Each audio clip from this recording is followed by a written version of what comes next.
మేడ్చల్ జిల్లా దొందిగల్ మున్సిపల్ పరిధిలోని గండిమైసమ్మ చౌరస్తాలో కాంగ్రెస్ శ్రేణులు నిరసన తెలిపారు. ప్రధానమంత్రి, కేంద్ర మంత్రి దిష్టిబొమ్మలు దగ్ధం చేశారు. కేంద్ర బడ్జెట్ లో తెలంగాణపై వివక్ష చూపి నిధుల కేటాయింపులో అన్యాయం చేసినందుకు నిరసనగా టీపీసీసీ అధ్యక్షులు బొమ్మ మహేష్ కుమార్ గౌడ్ పిలుపు మేరకు మేడ్చల్ జిల్లా గ్రంథాలయ చైర్మన్ శ్రీనివాస్ రెడ్డి ఆధ్వర్యంలో గండిమైసమ్మ చౌరస్తా వద్ద ధర్నా నిర్వహించారు. అనంతరం కేంద్ర ప్రభుత్వానికి వ్యతిరేకంగా నినాదాలు చేసి ప్రధానమంత్రి మోదీ మరియు కేంద్ర మంత్రి కిషన్ రెడ్డి దిష్టిబొమ్మలను దగ్ధం చేశారు. ఈ కార్యక్రమంలో కుత్బుల్లాపూర్ నియోజకవర్గ కాంగ్రెస్ నాయకులు మరియు కార్యకర్తలు పెద్ద ఎత్తున పాల్గొన్నారు.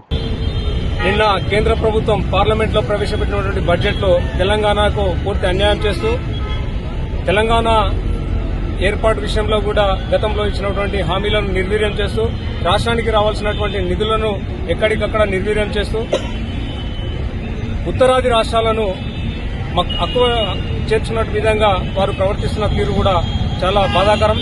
ఎందుకంటే తెలంగాణ అంటేనే భారతదేశానికి ఒక గుండెకాయ లాంటి ప్రాంతం. ఎందుకంటే ఇక్కడ ఉన్నటువంటి వనరులు కానీ ఇవన్నీ కూడా మీరు దోచుకొని ఉత్తరాది రాష్ట్రాలకు పంచుతున్నటువంటి దుర్మార్గమైన ప్రభుత్వం ఇది.